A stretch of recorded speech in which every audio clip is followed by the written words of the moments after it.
I grew up in the Gaza Strip, and like many of you, I took water for granted, until one day I turned on the tap, and there was no water for us to drink. Shortly after that, the first Palestinian uprising, known as the Intifada, erupted.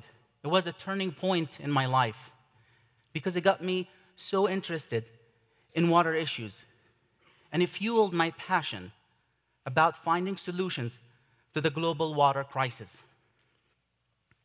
It also got me to think, what would happen if we don't have enough clean water for everyone to drink? You wouldn't drink this cup of water if I told you that there is a 90% chance that it is unfit for human consumption, would you? Of course not. But what if I told you that's all you had? What would you do? That's the exact ethical and humanitarian dilemma facing my family and more than 1 million other human beings in the Gaza Strip tonight, teetering on the edge of one of the biggest humanitarian disasters on the planet. According to the World Health Organization, 90% of the water in Gaza is unfit for human consumption.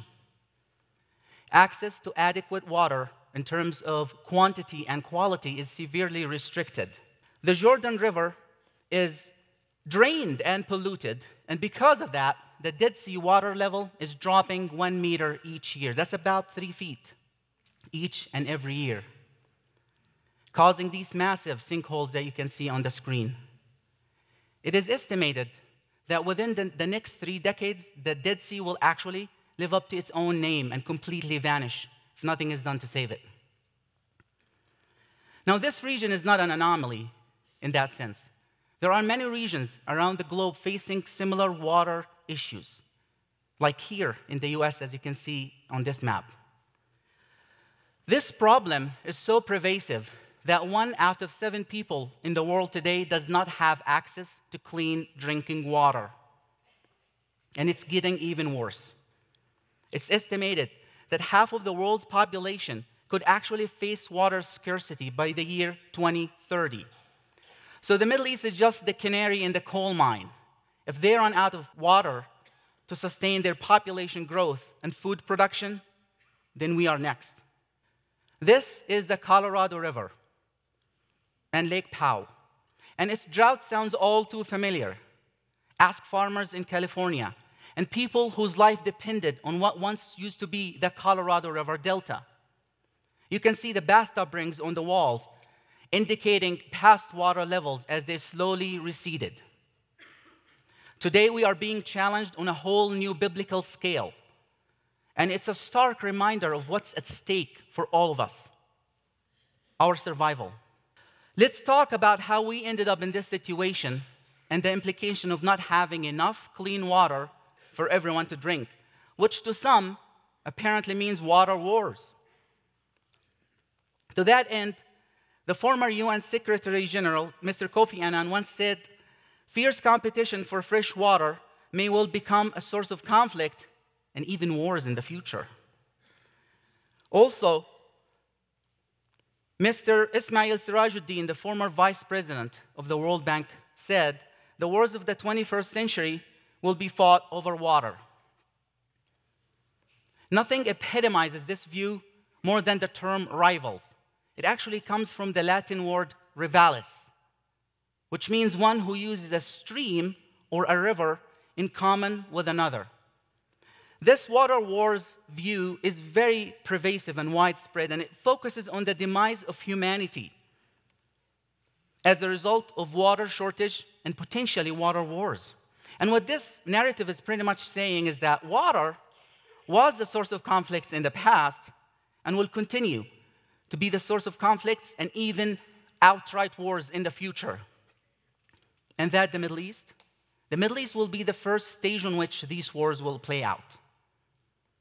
And while interesting and pervasive, this water war narrative is non-factual, scientifically inaccurate, and it fails to offer real solutions or future direction beyond inciting fear.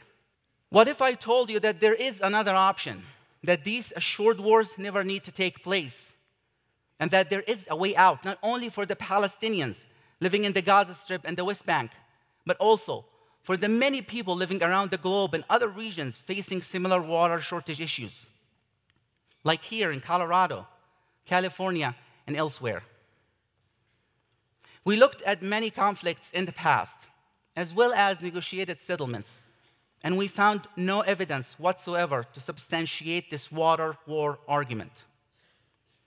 On the contrary, we discovered that when water was involved as part of the dispute, people tended to cooperate, not altercate. And the closest we ever came to a water war is this. Doesn't look so bad, does it? Actually, it's a lot of fun. There are many examples from all over the world, Pakistan and India, Lesotho and South Africa, where these countries entered into negotiations over water while they were in an officially declared state of war. However, as they set out to resolve their dispute over water, they found themselves resolving a lot more than just water. Water gave them the courage and the strength to look and see eye to eye and negotiate and resolve other high politics issues, seemingly insurmountable. Water also allowed them to consider other important dimensions linked to water, such as land, sovereignty, food security, and even energy. And that's because you can actually trade water for other things, like food production or energy production. And that's what we call virtual water. But then how do you explain this? This is what over 20 years of negotiations did: wars and destruction. This is Gaza City, after 3 brutal wars in only 6 years. And it's yet another stark reminder of what happens when we choose to ignore one of the most basic human rights, water. And it's easy for people to confuse this with water wars. It would be shocking if they don't. But here's the reality. The Palestinian-Israeli conflict is widely known as the mother of all conflicts for a reason. And that's because all previous attempts to resolve it have miserably failed or exacerbated the situation on the ground. You may ask, how could peace negotiations for over 20 years lead to more wars? Well, are you ready for this? We found out that water was actually left out of these negotiations altogether. Water was one of 3 issues that were not addressed, talked about, or resolved. Water, Jerusalem, and the right of return for the Palestinian refugees are the 3 issues that were deferred to the final rounds of negotiations, which never happened. So they overlooked water. They overlooked the right to life and the catalyst for peace, and this is the result: wars, destruction, and regional instability. We also found out that, like many other disputes, water was not the source of their conflict, but rather an obstacle to peace. And that was the bad news. And by the same token, the good news is that if we remove this obstacle, then we are one step closer to achieving peace. This is a remarkable seed of hope and a stentorian call for peace. What we need to do is to use water as a catalyst for peace by allocating it equitably among all parties.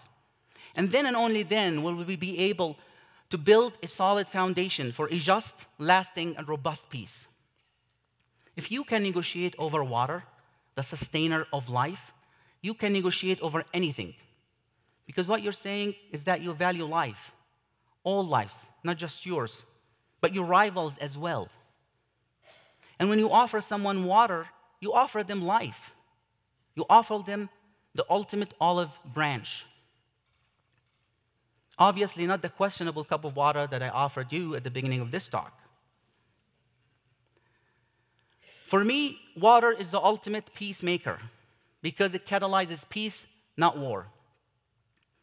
And if we truly understand what this really means and take action in our own lives, and take ownership of this incredible movement that focuses on conserving resources, not squandering them, sharing them, not dividing them, building bridges, not walls, and creating allies, not enemies, we will be able to change not only the world in which we live, and which we will pass on to our future generations, but also the lenses through which we see this world and perceive it, either a place to fight or a place to live in peace.